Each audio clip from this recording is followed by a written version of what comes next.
The Galactic Council chamber fell silent as Ambassador Vrexthor's crystalline form dimmed with despair. For 3 cycles, the Jacrim Armada had pushed deeper into Council space, consuming worlds and leaving only ash in their wake. 17 civilized species had already fallen. The mathematics were unforgiving. In 60 rotations, the Council's last defensive line would crumble. "We have exhausted every strategic option." Vrexthor's voice resonated through the chamber. "Our fleets are scattered. Our weapons ineffective against their adaptive shielding. We face extinction." High Chancellor Moradin, a being of pure energy contained within an ornate vessel, pulsed with reluctant consideration. "There remains one option we have not discussed."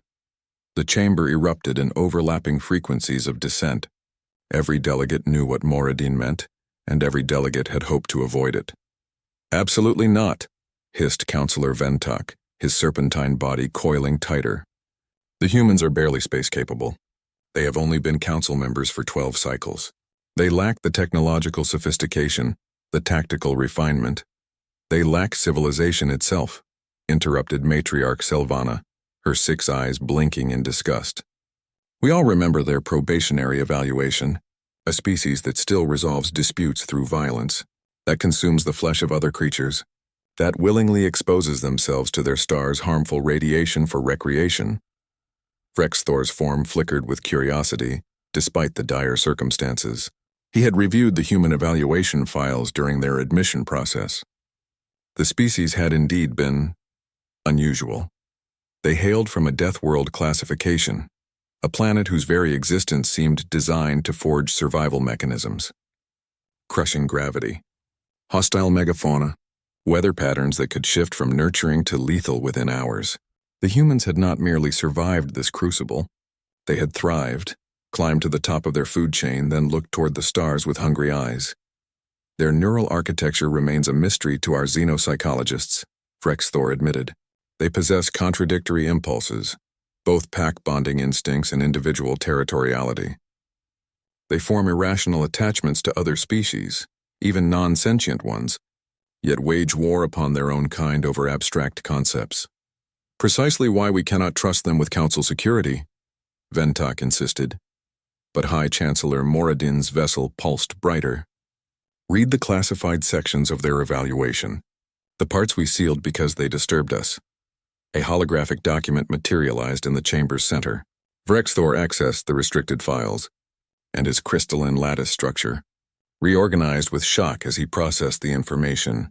Humans possessed persistence hunting capabilities. They could simply outlast prey by following it until exhaustion. Their chemical stress response system, flooded with compounds called adrenaline, temporarily enhanced strength and suppressed pain perception. They healed from injuries that would permanently disable most species.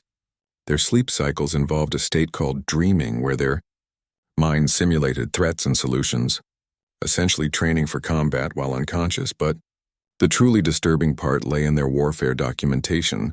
Humans had developed over 300 ways to kill each other before achieving spaceflight. They had weaponized diseases, split atoms, and created autonomous killing machines. They had fought wars lasting generations. They had survived self-inflicted near extinctions and simply rebuilt. "They are dangerous," Vrexthor whispered. "Yes," Moradin agreed. "The question is, dangerous to whom?" The vote passed by the narrowest possible margin. Vrexthor found himself aboard a transport to humanity's homeworld, Earth, carrying a request that felt like a surrender of council principles. The human military liaison, Colonel Sarah Chen, met him at their orbital station. She was smaller than Vrexthor expected, yet moved with controlled precision that suggested coiled strength. Her face bore old scars, decorations of survival, he realized, not disfigurement. "Ambassador," she said in perfectly accented galactic common. "We've been monitoring the situation. We know why you're here." Vrexthor explained anyway, the words tasting of ash. "The council requires some assistance, your kind of assistance." Colonel Chen's lips curved upward. The human expression called a smile, though this one held no warmth. "You need monsters to fight monsters. I did not say you didn't have to." She gestured toward a viewport where Earth rotated below, blue and green and deceptively peaceful. Every species in the council looks at us like we're ticking time bombs. Too violent, too unpredictable, too aggressive. You barely let us join, and only because we had warp technology and you couldn't legally deny us. Rexthor's form dimmed with shame. Every word was accurate. But now you're losing, Chen continued. And you need something the Jacrim haven't encountered. You need someone who understands violence not as a last resort, but as a language. Will you help us? Colonel Chen stared at Earth for a long moment. We'll help. Not because we forgive how you've treated us, but because that's what humans do. We protect the pack, even when the pack doesn't fully accept us yet. She turned, and her eyes held something that made Rexthor's quantum matrix shiver.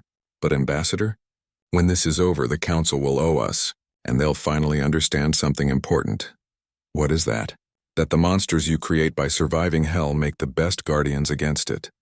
6 rotations later, human fleets emerged from slipspace at the front lines with strategies the Council had never imagined.